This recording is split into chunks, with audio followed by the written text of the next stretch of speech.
organisasi itu kan kemudian nanti perlu dilihat badan hukumnya, legalitasnya. Apakah bergerak juga dalam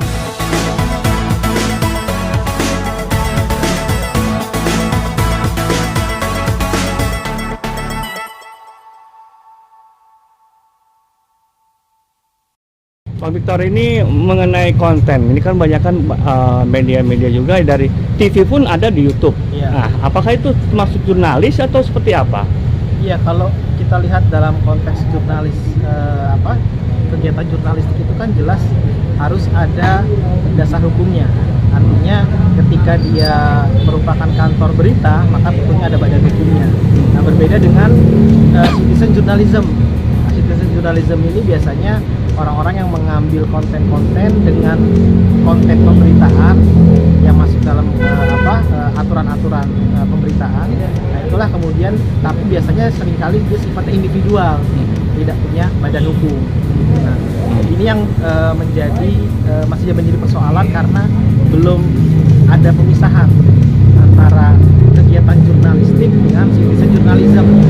Nah, ini yang seringkali masih menjadi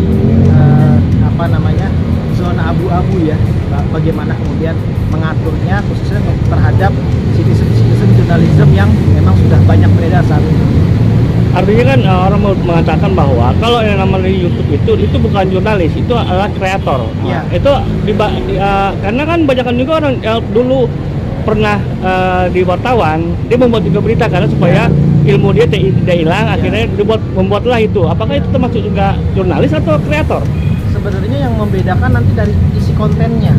Kalau memang kontennya menyangkut tentang pemberitaan, lalu kemudian yang sesuai dengan definisi dari kegiatan jurnalistik, nah itu biasanya masuk ke dalam ranah jurnalis, pers, atau kemudian kalau secara individual itu maksudnya citizen journalism. Nah, terhadap konten kreator itu yang saya pahami itu biasanya membuat konten-konten yang sifatnya entertain misalnya. Nah, itu yang sebenarnya bisa membedakan dilihat dari definisinya kegiatan jurnalistik. Nah, ketika masuk sebagai citizen journalism, biasanya dia melakukan kegiatan-kegiatan yang memang masuk dalam definisi dari kegiatan jurnalistik. Ketika bermasalah, apakah mereka bisa berhadapan dengan siapa yang harus dia minta tolong atau seperti apa? Biasanya kalau tidak masuk dalam lingkup undang-undang pers, maka dia biasanya masuk langsung ke ranah undang-undang ITE. Biasanya karena sarananya menggunakan media elektronik. Tapi kalau individu tersebut masuk ke dalam undang-undang pers, dia adalah pers, bekerja di kantor berita misalnya, maka itu masuk ke dalam mekanisme Dewan Pers. Sebelum masuk ke ranah pidana atau gugatan perdata harusnya diperiksa dulu di Dewan Pers. Tapi kalau dia mempunyai payung organisasi itu sendiri gimana? Nah iya, artinya organisasi itu kan kemudian nanti perlu dilihat badan hukumnya, legalitasnya.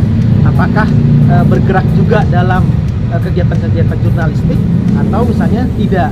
Nah kalau tidak, berarti dia di luar dari perlindungan Dewan Pers. Dan juga kegiatan-kegiatan juga itu biasanya masuk langsung ke ranahnya Undang-Undang ITE. Gitu. Saran dari Mas Pongki untuk tentang jurnalis citizen dan jurnalisme. Saran saya, pemerintah harus memperhatikan eksistensi citizen journalism, di mana harus ada pendidikan kepada mereka dari pemerintah untuk bisa memberikan edukasi bagaimana kaidah-kaidah jurnalistik yang baik, sehingga dengan memahami kaidah-kaidah jurnalistik, lalu kemudian kode etik seorang jurnalis, maka dia kemudian bisa menjaga dirinya keluar dari jerat hukum. Yang jadi masalah sekarang, banyak konten kreator ataupun citizen journalism yang tidak memahami bagaimana kode etik jurnalis, bagaimana kaidah-kaidah jurnalistik, itu yang kemudian tidak dipahami sehingga mereka seringkali masuk dalam jeratan-jeratan hukum.